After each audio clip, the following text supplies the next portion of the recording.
everyone, and welcome back to Rotten Tomatoes is Wrong. It's your girl, Jacqueline, alongside my lovely and talented co-host, Mr. Mark Ellis.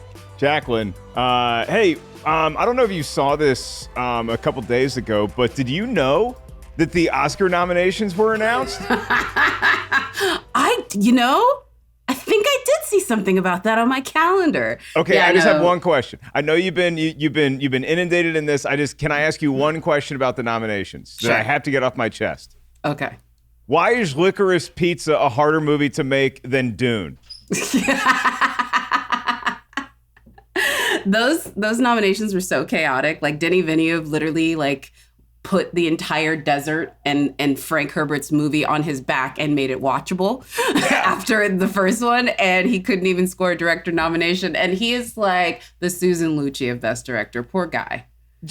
Poor man. We Makes need a these rule incredible things. Paul Thomas Anderson should only be able to make a movie once every 5 years so other directors can get a shot at getting nominated. Because look, I'm sure the guy's movies are great, but he just takes a bunch of famous people, puts them on a street corner in Tarzana. There's your movie. Denis Villeneuve created a whole world, and the guy can't get a sniff at the Oscars. Come on.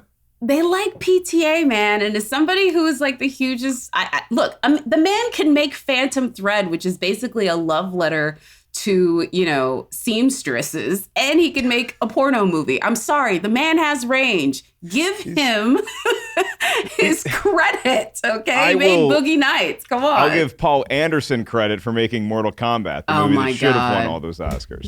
Listen. Well, you know what? Paul Anderson probably is the guy who thinks that our director today is his version of PTA because, folks, we're talking about Transformers. That's right. The 58% rotten, 85% audience score film that spawned a franchise that some people wish was deader than Pet Sematary. Shout out to Eric Barber, who said that Megan Fox was his 15-year-old love, and he was the one that gave us this sort of recommendation to do this one today. I'm looking forward to this one today. If nothing else, because of our guests that we have today, we've enjoyed them individually, but now we have them as the duo they will always meant to be. That's why Jay Washington and Winston A. Marshall from Blurred in the Hood are here. Gentlemen, how y'all doing?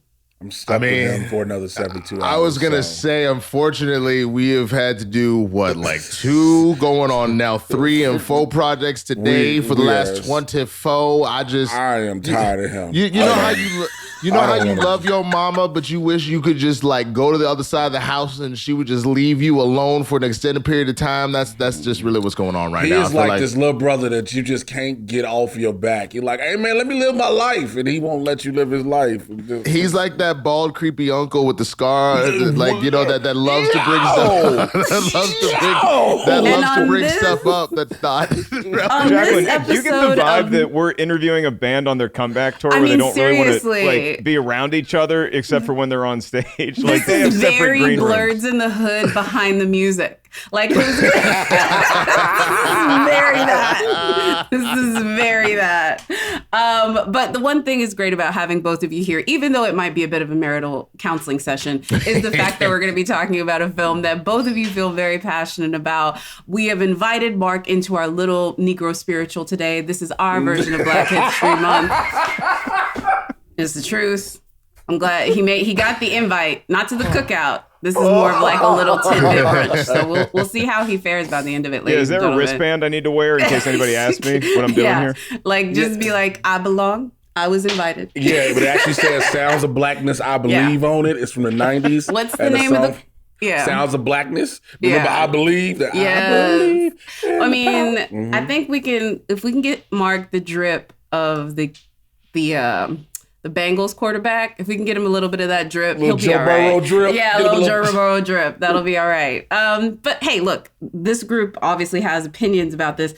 I think I may be the only one that's actually a fan of this series, or at least of the Transformers movies. But which one of y'all is the biggest Transformers fan? Not the movies, but fan of who they are and what they do. That would be me, because I'm actually older. I have more experience and I've experienced more life. and I actually have more fun in my life as opposed to my co-host. That creepy uncle who's always trying to one up you. That's I wasn't. He's a sheltered child, so this is what happens. You have to tell Winston about something now, and he'd be like, "Oh my God, I never saw that." Black movies, for instance. But like, I just recently rewatched the whole Transformers series G1 on like all the different things that's available, Tubi, all them. We've watched the original movie, the animated movie. So like, I've always loved this. So when they said that they were doing a live action movie, I was like, yes, let's do this. And then I saw it, and I was like, I want to fight people just because. You just want to fight people just because? Because I was so angry. I was just like, this don't make no sense. Creepy uncle with conspiracy theories about how people try to ruin his childhood, so he wants to fight them for no reason. Like, I tried to warn y'all at the start of this show. This boy get a haircut 2 weeks ago, and he's still going to keep talking. Okay, come on. Oh, my Lord. I mean, I guess that we're going to go ahead and say you, Jay. Did you gentlemen own toys? Did y'all have them? Mm-hmm. What you mean? Did I? I was about to order one 2 days ago off eBay. I saw a Predator. I was like, I need dude. Like, he's one of the... Never mind. Well, the real question, though, is did you own toys at a time in your life when it was still considered acceptable to open the toys and actually play with them? Yes. Because those are the Transformers that I grew up with. And so the 86 animated movie, I'll never forget, my dad took the day off work, took me and my brother to go see it. And the movie traumatized a lot of folks because Optimus Prime eats it. But it didn't bother me and my brother nearly as much as it bothered my dad, because we were like upset. And so we're leaving the theater. And my dad's like, we took off work so I could take the kids to the movie only to see the hero die. What kind of world are we living in? Oh, man. I mean, I haven't seen the OG movie, but I've watched all the OG cartoon because that's what they would do is they would give you the new Saturday morning cartoon, like the Sonic the Hedgehogs, the reboots. But they would plug in some stuff that had already wrapped up, so they would throw in the Transformers. But my favorite by far was Beast Wars. I was hoping we were going to move towards Beast Wars as these films went on.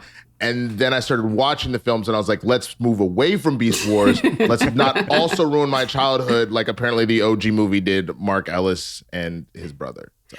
Yeah. I mean, look, so it's so funny. I have a feeling I already know, but I'm going to go ahead and start this way. Jay... Sir, is Rotten Tomatoes wrong about Transformers? Really quickly. Nope, not at all. Not at all. Should actually be lower. Let's keep going. All right, keep moving. Winston, sir, come on. No, they're not wrong. 58's like a good number. I like that. I mean, you could go with the straight 50-50 if you want, but 58's perfect where it's at. We don't need to move from there. Mr. Mark Ellis, please help me. Help me, sir. I'll say that 58 is a little... I can get this movie to fresh, because if we're talking about the first Michael Bay Transformers movie that launched this insane franchise that made a lot of really bad movies, just this first one on its ear is not a terrible film, especially when you compare it to the other sort of toys like, dudes saying, I grew up with this, movies that were coming out around that time. It's nowhere near as good as what the audience score would suggest. It's nowhere near 85%, but I can get this movie to fresh, Jacqueline. Just the first one. Just the first one. I can definitely get this movie to fresh. I would put it just shy of certified fresh. It is problematic, boots down. I'm not going to pretend it. Yes. I love this movie. And Rotten Tomatoes is hella wrong. And its ugly cousin stepchildren is the reason why this one, which is greatness, has been drugged down. Because this film was fresh, and I will tell the tale, because when I started at Rotten Tomatoes, this film sat at 63% on the Tomatometer. And it is progressively through these various iterations, and as more people begin to despise Michael Bay and do like rewatches of his entire body of work, that is bringing down our average. It's not fair. It started as fresh. I just want everyone to know that. So Rotten Tomatoes is wrong. And how am I going to be the voice of reason and fandom in this conversation? I got your back, Jacqueline. Oh, no. The Oscars girl is going to be this person today. Okay. Jacqueline, we both speak from a fandom point of view, which is part of the reason why this movie needs to be rotten. Don't play these games and try and twist the narrative, ma'am. Don't do this, ma'am. We both understand why this movie should have been way better. Let me tell you something. The fact he didn't, you know what I'm saying? You had Megatron couldn't be a gun. Megatron was always a gun. Like, listen. The 3-time Oscar nominated millions at the box office genius that is this original Transformers. I will not allow this aggression to stand, but make sure you mention what it's nominated for. Mention what it's nominated for. Don't you do this. Don't act the like it's nominated greatest for. Best Picture ever. Listen. Let's go ahead and get Mark, please. Before we get into y'all getting on your soapbox, sir, can you please give me the synopsis of Transformers so we know exactly what food we are about to eat? I would be happy to, Jacqueline, if for no other reason, because this allows us all to put up our blinders to your Revenge of the Fallens, to your Dark of the Moons, to your The Last Nights, and just focus on this one movie, this one film that features the Witwickies. And yes, I didn't open with robots because the movie kind of prefers humans over robots, which is a point of contention for sure. But the Witwickies are Sam, who was played by Shia LaBeouf, and he's got a great-great-granddaddy who was one of the first explorers to the Arctic. And wouldn't you know it, Archie, his great-great-grandpa, found a thing called an Allspark, or at least a robot that wanted to find the Allspark. And what the Allspark is a all-powerful device that both the Autobots and the Decepticons, who are the two factions of Transformers, are desperately searching for. The Decepticons want the Allspark because they want to rule the galaxy with an iron fist. The Autobots want it because they want to help maintain peace. So basically, the Allspark is like if your preferred political party has the House and the Senate and the presidency. It's like you get to do everything you want. So we're both looking for this thing. And now because Sam Witwicky's related to the guy who once upon a time discovered some robot stuff, now all the robots are searching for him in modern day, and we have to hide the robots from sight because they don't want to be seen by humans, but they also have to work with Sam, who happens to have one of the Autobots driving him and Megan Fox around town. That's Bumblebee. So we have Optimus, we have Megatron, we have Bumblebee, we have a lot of great Transformers popping into this movie, and a whole lot of humans and a lot of jokes. There's a lot of comic relief in this movie, Jacqueline. Yes. And as a comedian, I will say it is those jokes that take this movie from a super fresh film down to just smelling some rottenness. But I still have your back. You and I can be the Autobots today. They're not. I love Mark's synopsis of this movie because this literally sounds like what a drunk frat bro at a bar would tell you. Like, yo, tell me about Transformers. Dude, listen. It's robots, right? And so there's this Allspark. They don't know what it is. It's just there's Autobots and Decepticons. That was the literal description of this movie, and it was perfectly on point. Like,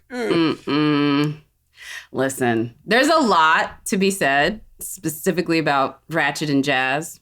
Listen. Yes. Oh my God. Yes, there's a lot to be said about this movie. Not even going to pretend that all of it is going to be positive. Ratchet and Jazz. What's up, little bitches?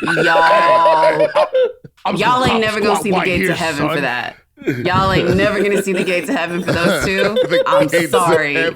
But before we get into all that, let's go ahead and toss it over to Tim Ryan for 2 minutes with Tim so he can let us know what the critics thought of Ratchet and Jazz, because I'm sure they had thoughts.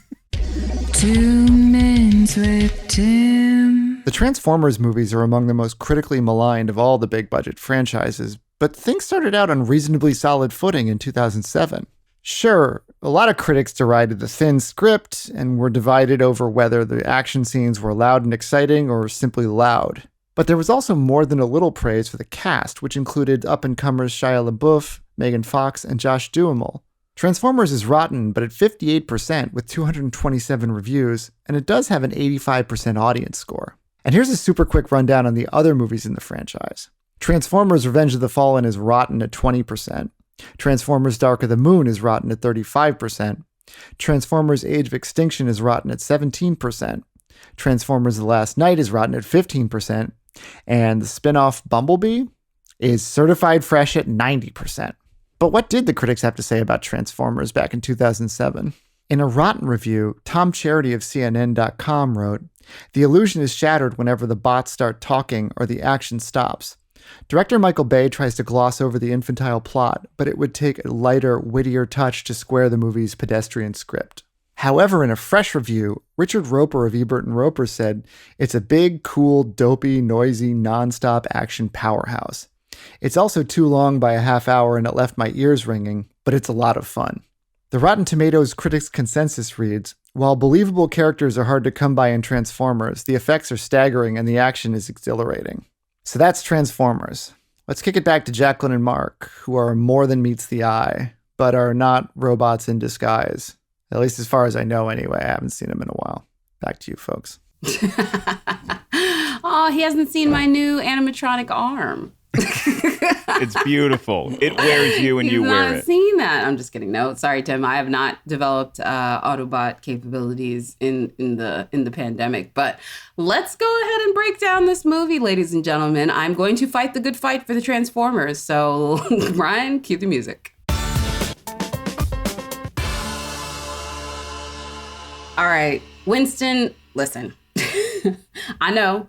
But what was the scene that made you be like, because I know when you first saw this, like, well, first of all, when did you first see this? But I'm sure when you first saw this, you were going into it hopeful, I would hope. I don't know.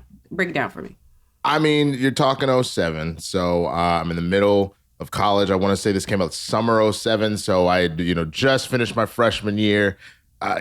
Excited about Transformers. I feel like I took a date to go see Transformers, and then I was embarrassed I took a date to go see Transformers, just in the sense that I thought some of the designs were kind of whack. I remember the Transformers being like hella robots on hella robots, and we got kind of a standard basketball 5-on-5 lineup. I don't remember seeing this many humans that I had to interact with. Like, it was always just the one or two kids that were hanging out with them, not an entire army. And Anthony Anderson, like, I wasn't really ready for all of that. And I understand that we kind of jack into movies through people that we can relate to. So I don't have a problem with having Sam Witwicky and kind of having like he's trying to impress a girl type scenario. I think that's a lot of fun, stuff like that. But I feel like you really got away from what made Transformers great. These robots disguised as vehicles, kind of doing the dang thing. We spent a lot of time with conspiracy theorists and parents being drunk and talking about earthquakes and then masturbation. Like, it was too much. We weren't focused on why we were here. And Megatron 2 some hours into the film? Come on, man. Okay. Mr. Mark Ellis, sir, was this a Schmoes Know watch? Ironically, Transformers was not a Schmoes No review because we hadn't started the show yet, but that's kind of the thing that Christian and I were like hanging out at comedy clubs and like kind of talking about Transformers, this movie coming out. So we saw the movie together. Okay. And I don't know if Jay was with us because Jay and I were kind of ships passing in the night around that time. Like, we'd see each other at the Laugh Factory or like the Comedy Union or something like that. And so it was like 8 comics all went to go see Transformers because we were all those prototypical like boys who grew up playing with Transformers. So we want to go see this movie. We're super excited. And I will say that I agree with Winston's point that once you continue to get muddled down in the humanity of this movie, it does lose its steam. And so I was loving this movie for a good, 45 minutes. And the comic relief was working for me for a while. If you want to say that the comic relief is the parents, or it's Anthony Anderson, or it's John Turturro, whoever it is, it's like, great, they can be the comic relief. But when you put all of them into one movie together, it sort of takes away from the fun of the robots in disguise, which is, again, why I'm paying to see the movie, because the name of the movie is not a bunch of open micers running jokes. The name of the movie is Transformers, and so I want to see more of that. But the other point I'll make to Jacqueline's defense is that I do think this movie's fresh because, wow, do those robots look awesome. The special effects still hold up. And a great example of that is when we first get the reveal of Optimus Prime in his full glory, and he's looking down, and it's the voice, and you just hear the power and the leadership emanating from this pickup, this semi-rig, and it's like, wow, this is the movie I came to see. So there's enough of those moments, Jacqueline, to get me to fresh with this movie. That's fair. Jay, do you have a moment in which you lost it? Or better yet, let me ask you this. Is there a moment in the film that you're like, okay, it's stupid, but I like this? Well, Tyrese. We hungry. Sorry, wrong film. Wrong film. What the man? No, left cheek. Left cheek. What? Are you serious? Like, I need a credit card! Hey, what you want? Pocket! Which pocket? My black pocket! You got 10 back pockets! Left cheek! Between that and then also again, that I will agree real quick. The visual effects when you first see the very first Decepticon that comes on the base, and the first time you see him transform, you're like, okay, this is dope. But then you start hearing the names, and that's what made me mad. Because Scorponok is not a little scorpion that comes out of somebody's back. Yeah. Devastator is not a bulldozer. You know what I'm saying? Like, what is happening? And so it started losing me. And again, I'm with Winston. You only gave me 5-on-5 like a basketball team. This movie is about a race of robots. If you watch the first episode of the regular Transformers cartoon, it is 18 Autobots sitting there next to Teletran 1. You get 5, and I gotta hear Optimus Prime tell me, my bad. After he steps on some flowers, I was done. When Optimus Prime said, my bad, I was like, what? They watched TV. And at that's time, how we learn. Yeah, how do we learn? Your World Wide Web. Reruns of Living Color is absolutely what those kids watched. I know it was. Like, why are y'all acting simple? I know that's what they watched. And y'all are just being obtuse right now. That Their is not whole fair. personality was based on Homie the Clown. Seriously. That's what Jazz was based off of. That makes sense. You know, Mom wanted me to ground you. You're 3 minutes late. Right? Oh, well, just another thing you did for me, Dad, because you're such a swell guy. One more thing, huh? All right, I love you. Sleep good, handsome man. What are you doing? No, watch the path. Watch the path. Please. No, wait. No. Oops. Sorry, my bad. Oh, you couldn't wait for 5 minutes. You couldn't wait for 5 minutes. I told you, just stay. But even that Jazz, stuff don't gets play that. Even that stuff just gets so much worse as the movies progress. And so this one was sort of like a gateway drug to all of that. But again, like my biggest problem, Jacqueline, with the first movie was just all of these different comic reliefs like coming together as one. And it's like that just to me felt overbloated in the wrong. Like if this movie was overbloated with too many robots fighting each other, I'd be like, well, it's what I paid to see. But I just felt like I was maybe sold on a slightly different movie. I mean, I think this is one of the reasons why I like this one is I didn't have the emotional connection to Transformers that other kids did. I didn't watch it, didn't have the toys or whatever. I like Transformers, but it was not in that like, because that was just back in the day where like Transformers came on, G.I. Joe, Transformers, and then it would Jem and My Little Pony, and that was me. I was like, the boys can do what they got to do for the first hour of back to school. I'm going to kick that second hour with Jem and My Little Pony. And like that was like the divide back then. And that was, that's why it's kind of crappy now that, they still make those divides with young kids' interests in toys, because that's like why I would say there's a lot more young men that are into Transformers, and there's a lot more women that this movie may have been the first thing we did. So it was smart. I do think it was smart for them to add more people to it. Winston, you went on that date. Trust me, she said yes because she thought the idea of that trailer was better. If they would have made the Transform movies that you wanted to go shoot, she wouldn't have went with you. She went because he was light-skinned with a baby face. Have you seen him without his mustache and beard? She went with a light-skinned dude that was baby face. That's what that was. I mean, yeah, probably would have been okay one way or the other. But, wow. I just... It's one of those things that like, because I could have always taken her to something like Knocked Up. It was that kind of summer, and there's a lot of really great films out there.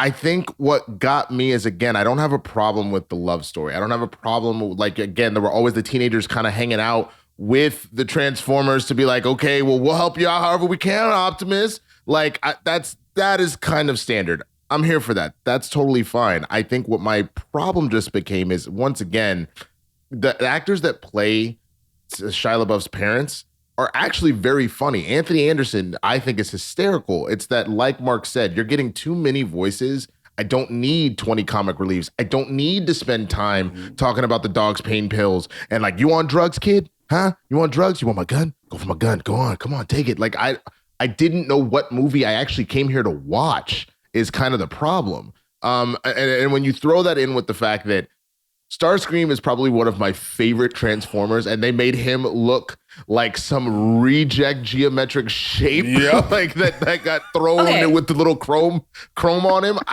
Come on, man. But remove for what you thought. Okay. So you don't think that in its abstract, that's still a cool design? Or are you just saying the design is not what you expected? It's still, 'cause that's the thing. I liked the design of the other Transformers. I personally just did not like his design. I thought that he was too just geometric. And I know that you have the wings on him from the OG cartoon and whatnot, but there was still something cool looking about him. I literally felt like I was watching a new flavor of Dorito chip like fly out and attack people. Like it was just very weird for me. So Mark, you like the CGI for sure. And yes, it was sound design and visual effects that it was nominated for, sir, Mr. J. Rightfully Washington. so. But Because they're cool. They're really the sound cool. design in this movie is next level. Okay, I would never take that away. That's amazing. It is some of the coolest sound effects, and they get so many different sort of electronic voices, but also some humans doing those voices. I think at least in the sequels, the lead singer of Faith No More, Mike Patton, is actually making some of those like electronic noises with his mouth. It's really cool when you see the behind the scenes stuff on it. So all of that, and I will always apologize for Anthony Anderson in this movie. Why? Because he supports the Washington football team, who's now the Washington Commanders. He's wearing a Clinton Portis jersey. He's got his keys in a necklace that is Washington. So I will root for Anthony Anderson in this movie. And John Turturro is such a great actor that it upsets me that when he shows up, it's just like another comedic force. But Jacqueline, like watching this movie, Shia LaBeouf really doesn't do it for me in this film because he's just... his paranoia or his nerves or whatever. I understand feeling like that in high school, especially around someone who is like Megan Fox. But it was almost too much for me to make him the lead character because he's so jittery and just so like he drank 19 Baja Blasts right before he was in every scene, and he's just like so like there are robots the size of houses running around. What do you want him to be? Calm, cool, and collected? Son. He calls the police when Bumblebee drives off on his own.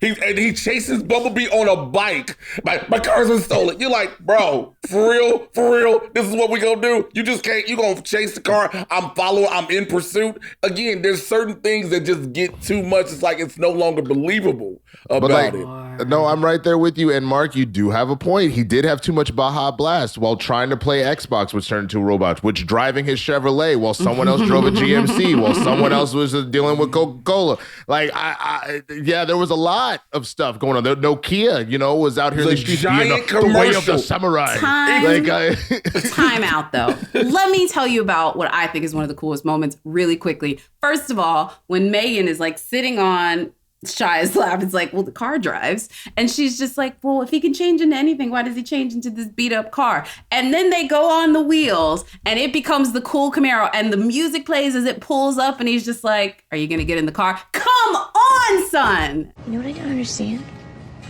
Why, if he's supposed to be like this super advanced robot, does he transform back into this piece of crap Camaro?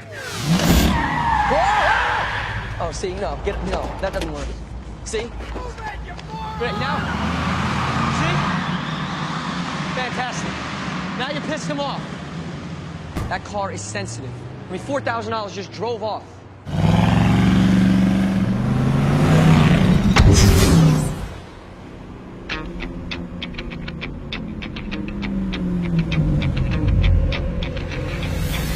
What?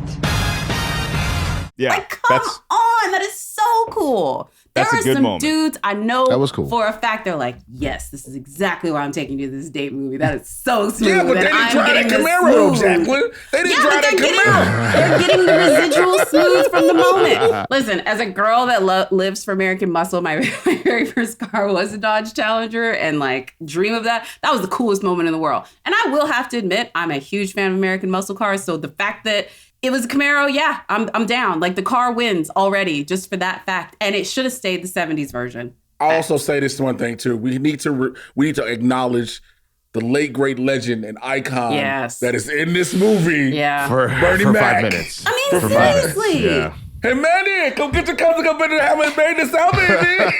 Yeah, this car's logo. 4,000. Also, the dad was so funny. On the car situation. I remember that like lack of car situation. I got my car. I got a car very late in Texas. If you don't have a car by 15, you're behind. Yeah, you're right. You're I right. was darn near You're out of right. the house before my mom finally let me drive around the block. It was bad. It was so bad. It was like, I think if I didn't go to school 10 hours away, she wouldn't have even tried. But let's talk a little bit about Shia, because he does get a bad rap in these movies, but I don't think it's Shia's fault. Look, Shia's got a lot of faults, but we know the kid can act. We know it's in his capability. He's been in performances. He's been in roles where people can know that he acts. I think Michael Bay said, crackhead, dialed up to 4. It's not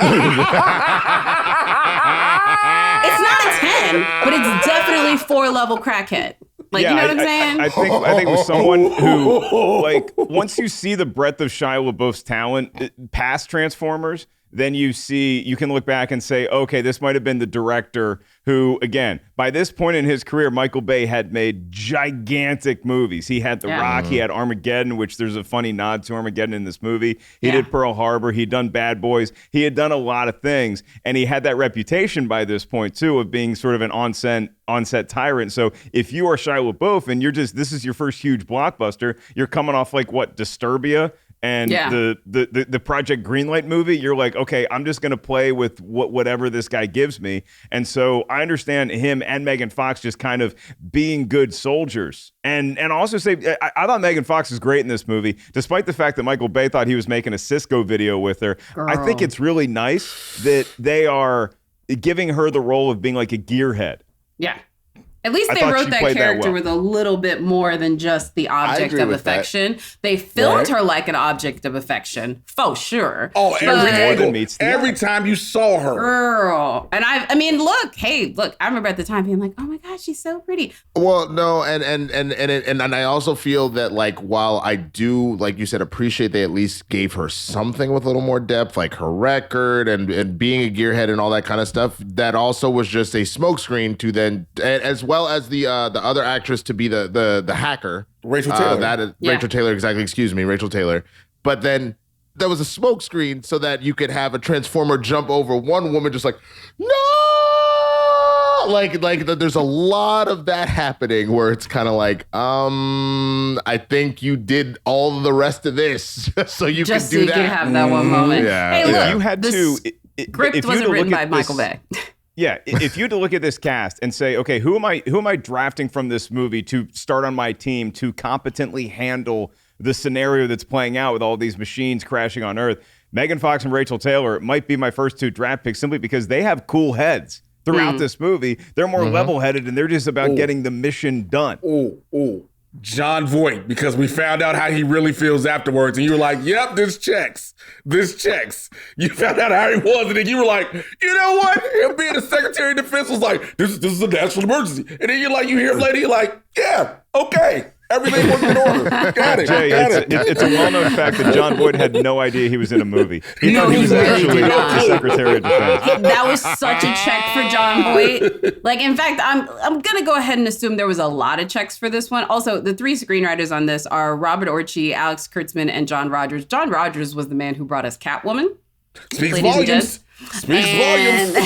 And Alex Kurtzman, however, they were involved in like the Star Trek series reboot that, but he, like they're producers turned writers. I will put it to you that way, a writer turned producers. So I'm not surprised that maybe the female characters are underwritten, considering it is a 4-person trifecta writing team, and then adding in Michael Bay on top of it. Again, I don't know if they're the ones on top of it, but Michael Bay, this was his second highest rated film for a very long time behind The Rock. And I think now the one with John Krasinski where he plays Michael Bay, that one's a little bit high. Are you talking about 13 Hours, the greatest action film possibly 13 hours. The post-millennium era? That is very much Michael Bay fulfilling his wish fulfillment of like, yeah, this is my last chance of looking as hot as somebody like John Krasinski. So let me make him look cool for this last movie. I loved 13 Hours, and I think I loved it so much in part just because it was Michael Bay doing what I enjoyed Michael Bay films from the start, like The Bad Boys and The Rock and stuff like that. And then you have this angle in this movie, and I'm sure because especially Winston, like this might have been your movie, that our guy Eric, who wanted us to talk about this movie today, where you have that film when you're a teenager and you see this thing from your childhood, and you also see many attractive females on screen. It's like that's your sort of sexual awakening. and you're like, oh, this is it. I was already past that point. Because if you were to pin a movie, you can really tell how I function in relationships by the movies that were, quote, my sexual awakening, because I got 3. I got Adventures in Babysitting with Elizabeth Shue. Okay. I got White Men Can't Jump with Rosie Perez. Okay. And I got Boomerang with Robin Givens. Those are like the 3. And those are all women that are very in Howard control of their relationships. Howard so the when Duck I with show Leah up to a Thompson. yes. I'll be honest with you, Mark. My sexual awakening is a little more embarrassing. It's the bathing suit shopping scene from The New Guy with DJ Qualls and Eddie Griffin and Elijah Dushku. But it is what it is. Who the biatch now? That my God, the New Guy. I forgot about that movie. That was in that like Malibu's Most Wanted. Yes, it That's was. my baby's daddy. Not my baby daddy, my baby's daddy, which you knew. I'm like, this is a problem. This is a problem. Like, y'all ain't even getting the like culture vulture language right. Like, you know, this is my bad. baby's apostrophe. Oh, Why apostrophe? so S? bad. It was so bad. We haven't talked about them, but then we need to give them their day since we're talking about culture vultures. It's probably a good thing to go and do it. Jazz and Ratchet. What's up, little bitches? What's up? Hey, yo, this looks like a good spot to sit Sit down. down. You know what's really funny? Do you want to know who's the voice of Jazz? Do y'all want to know who this is? Darius McCrary. Girl, this. Eddie Eddie Winslow from Family Matters sold us out for that role. But you know what? I hope he got a good check. I'm not going to blame him for that. I mean, he get residuals off of the first few. You got to think about it. Yep. You know, like, I hope he's getting his love. But I will just tell you without question, I was like, why? Why did they do this? That's the part that the second time around, I was like, they really didn't need this. Like, you want to talk about what they didn't need? They didn't need that. But Jacqueline, it wasn't even a voice at first. Let us not forget, when this Mark transformed, he was breakdancing. He break danced right onto a car. And goes.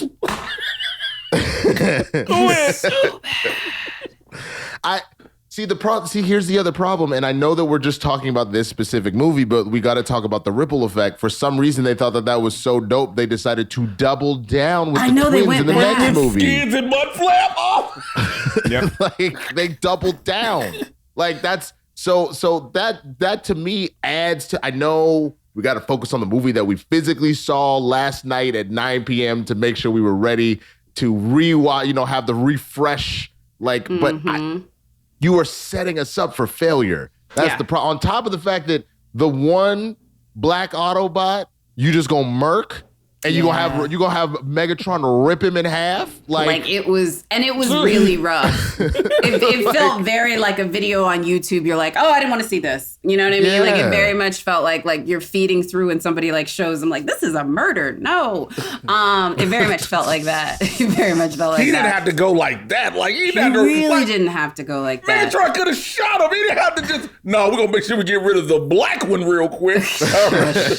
I'm tired of all of your culture vulture ways. Like, we've already talked about John Turturro. We've already talked about Rachel Taylor, Anthony Anderson, and then also the late, great Bernie Mac. But I have to give it up for Mr. Patel, Ravi Patel, who plays the customer service operator. First of all, if you're going to have to do a Patang role, for folks that don't know, that is an awful South Asian stereotype where they basically make these folks put on an affectation. There's a great documentary called The Trouble with the Pooh that breaks down how problematic and awful this is.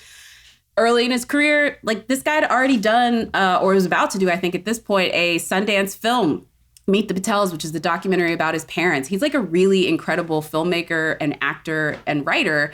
And this is the kind of work that he's trying to get. This is a big break for him, but he made the most of that role because that is still one of the most memorable. We talked about Left Cheek, but the minute where he's like, would you like to sign up for our service? And I'm like, God, man, this guy is taking these 10 seconds where he is the butt of the joke and he is actually making it interesting. He's like, I do not care about you, white man, and your problems. I totally forgot that scene existed. And if I could like do what Topher Grace did with The Phantom Menace and like release the Ellis cut of this movie, I think that might be the scene I take. And it's not because he's not doing his best with what he's given, but it's just such like a stereotype. And it's also like, this is a military operation. You're talking to William Lennox, played by Josh Duhamel, and you got to go through customer service to get to the Pentagon. It's awful. It's awful. But you know what? I'm happy for him because trust me, if you don't think that dude got an agent and a role and whatever off of that, whatever, and then he gets to go on and be a part of Master of None. And I'm just saying, just because that was the role he had to take to then get to these other heights, it doesn't mean you can't make the most of it. I don't disagree with that. But again, this was also just another commercial moment. Sir, we're going to need a credit card. Okay, I got a Visa here. Started with 4815. Like it was. Y'all can't even tell the story though without laughing about it. It is so weird that on a Zoom conversation with 3 comedians, I have to be the one that's rooting for comedy over anything else. Because here's the problem. Here's the problem. Comedy is not a problem, Jack. It's when it's just overly used, just in the place of being used. Like, I get it. Okay, you need to make a call. Fine. This sounds like a comedic moment, but it didn't need to drag out as long as it did. There's so many. Never forget when Anthony Anderson, when the FBI comes to his crib, right? His cousin getting tackled. He runs through the glass. He runs through the glass. I just stay here and play video games. The man jumps in the pool. What? Who's like, yo, what would a black person do if the police just ran in? He would definitely not jump in the pool. That is absolutely true. That was written by a white man. We all know that. Like, let me get away from these flying bullets by jumping in water. But jump in a pool. Well, no. Hold on. Y'all are misremembering. Come on now. He ran. He was so scared that they thought he had drugs. He ran through a glass door, and then he gets tackled into the pool. He goes, wait, and the FBI just completely takes him out. Then he got to yell, Anthony Anderson yelling about his grandmama. What? This is the most white Get off man. my grandmama carpet. Get off my grandmama carpet. You're white people on the carpet. With your shoes. You got your shoes on my grandmama carpet. What? Yeah. And then right that after was accurate. That was Anthony's line. That was not a line written by Alex or anyone else. That was Anthony. Did he improvise eating the donuts? Because they're like, hey, let's get this funny chubby guy and make sure that he eats all the donuts. And so, look, I'm going to try to encapsulate this for Jacqueline, who does not make a living telling jokes on stage because she's way more too talented for that. Right. Here's the issue with this movie. Here's what takes this movie from like a 90% fresh for me, seeing all the cool Transformers, down to like borderline rotten, is because if you see, and Jay can particularly, kind of back me up here. If you see a funny young comedian on stage and you say, hey, you're really funny, you got a lot of talent, but then that comedian follows you around and keeps trying out their material on you, we call it running bits. The worst thing you can do off stage is running bits. And this movie, after a while, Jacqueline, and it gets worse as a new character like a Totoro shows up, it feels like this movie is running bits by you when all I want to do is look at the Transformers and watch them fight. You know what? As somebody that loves a joke and will kill it, I think that's why this is my movie. If I like a joke, tell it again. I'm Sorkin in that way. If it was a great line once, you can use it again later.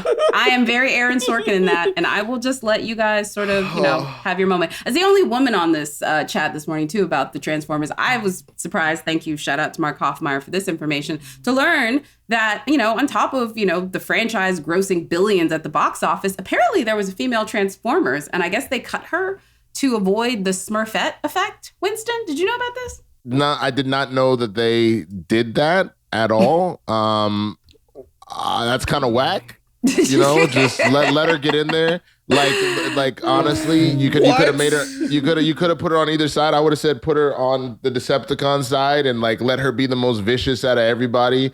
Because her name would have been Shaniquabot. Nope, don't do that. What makes you think they would? What makes you think they wouldn't have done that on the Autobots, bro? I know. Don't give him ideas, Jay. Don't give him ideas. What makes you think they wouldn't have done that? They wouldn't have done that on the Autobots. Shaniquabot, roll out. Bro.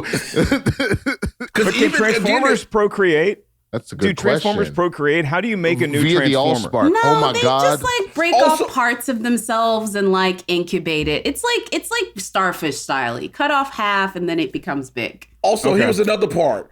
how they made Transformers. The thing was about the Allspark, right? This created all sentient life, all the Transformers. So the Allspark runs loose in the city, runs loose in the city, and it's just hitting vending machines and everything. But every robot it creates is a Decepticon. That was the one thing. It's instantly angry. Every robot is instantly angry. Well, a vending machine? No, I think it was angry based on what it was. Like a vending machine, they just get pushed. Give it to me. Like a vending machine is very transactional. It's probably tired. Like I feel like the vending machine was like, why don't they just ask me how my day is going? They just shove money in there and ask me to give them things. You know what I mean? This sounds like another type of transaction. That don't sound like a vending machine. Like it sounds like something completely. But I could see in that point, I could see how the soda machine would be a little fed up, and the minute it gets to start moving, starts. Oh, wait a minute. Come on now. You done turn a Nokia phone into this little death robot. You done turn an Xbox into a death robot. Like none of them are like, hey, like dog, as if you guys don't abuse your Xbox, please. I do not. My Xbox and I just chill a lot. Like I'm surprised that the Xbox didn't wake up and go, bro, let's go get some Taco Bell and chill.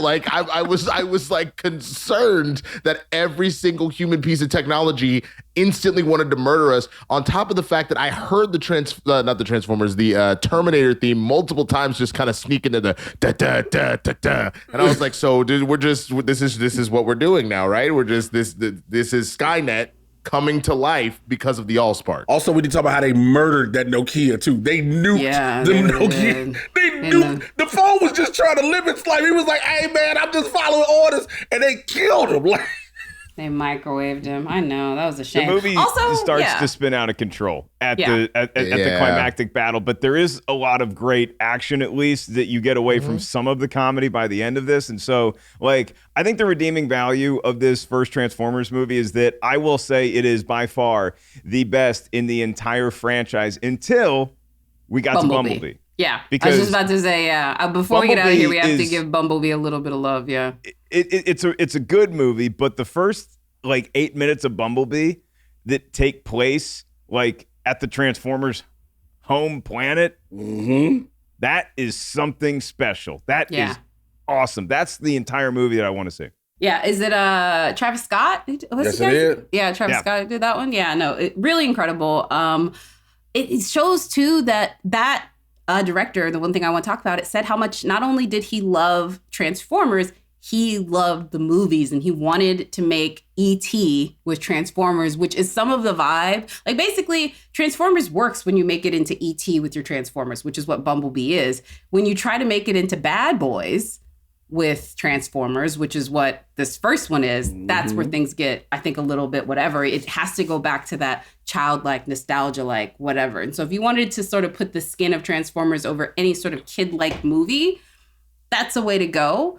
But I don't know necessarily if that was what they were going for on this one, because it does feel a little bit adult. But yeah. I mean, the best thing that came out of this initial Transformers movie, honestly, is the Linkin Park song "What I've Done." Like, if we're just being 1,000%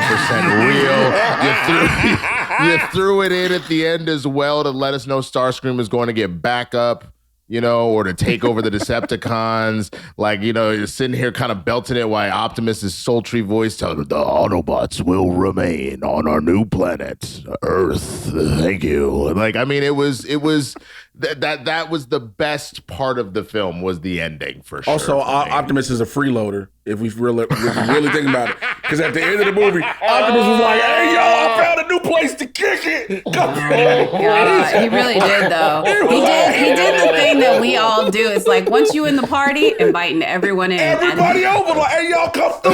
Hey, they got free food for everybody." Like, it just... And ladies and gentlemen, that's how Black people are actually going to change stuff. Because really, that's all it takes. Just get one of us in the room. We're going to sneak into all of our cousins. And I'm sorry, but you've been warned. All right, that's it. Come on, fam. Come on. Let's go. Thank you, Winston and Jay. It's been really fun to chat with y'all today. Thank you for having me. For having me, at least. The uncle that just stays and will not leave the aux cable. Hey, He's just gonna be there till Megatron midnight, 1 o'clock. Just it's all about him for hitting on your cousin, talking about you don't feel that real nicely. Like that's so. I do thank you very much, Jacqueline and Mark, for having us once again. Us. Jay, but yeah, you know. Yeah, thank you for having the both of us. We appreciate you all. I feel like Jay's a Decepticon and Winston is the Autobot of this relationship. Is that accurate? I would probably right. I would feel like Bumblebee because I feel like if I don't talk in references, that Jay's just gonna ignore me. And you know, I'm sorry, that hurt really bad. Just hearing it. I was like, ooh. I'm sorry, Jay. I do think that's the body blow of the round, sir. This is going to be a very special you know when episode somebody of Blurs in gave the you Hood the this week. shade so good that you just are like, yeah, I got to take that L. Just give me that finger like, yep, you got that one, sir. There you get that one, sir. Jay, where can folks find you? Anything you want to let them know about? Sure, Twitter and Instagram at Mr. J Washington, MRJAY. You should know how to spell Washington. The Mad Titan podcast I do by myself. You can find, I talk about all the Marvel and DC live action TV shows and movies and Blurs in the Hood that I do with this certain person every Tuesday and Thursday, 6 p.m. Pacific, 9 p.m. Eastern. We are for the month of February exclusively on Twitch, twitch.tv/Blurs in the Hood. But our normal YouTube channel is youtube.com/Blurs in the Hood. And I got a bunch of stand-up shows coming up in and around Los Angeles, outside of LA and all that. So they'll all be on my social media. All right, Mr. Winston A. Marshall, sir, what you got? Yeah, you can find me anywhere that Swaggy Blurs are sold, Twitter, Instagram, Facebook, YouTube, all that good stuff. Monday, Wednesday, and Friday around the 10 a.m. area. I'm on Twitch. We kind of use that time not only to play games, but to, set your inspirations for the week, your motivations, all that good stuff. We check in throughout the week while also kind of talking about stuff that's going on in the world. Obviously, Blurs in the Hood, as Jay mentioned. And other than that, I believe that's pretty much it. But please, follow Blurs in the Hood on Twitter, Instagram, Twitch, YouTube, all that stuff. Thank you to our dear friends, Winston Marshall, Jay Washington. Shout out to Peter Cohen, the great voice of Optimus Prime, and Kevin Dunn, who is the dad of Sam Witwicky, who is great in Hot Shots, and I see him at the dog park that Molly goes to sometimes. Oh, that's super sweet. Nice fella. I guess that's maybe my dog park too. Anyway, that's it for us this week. We will see you guys next week on Rotten Tomatoes is Wrong.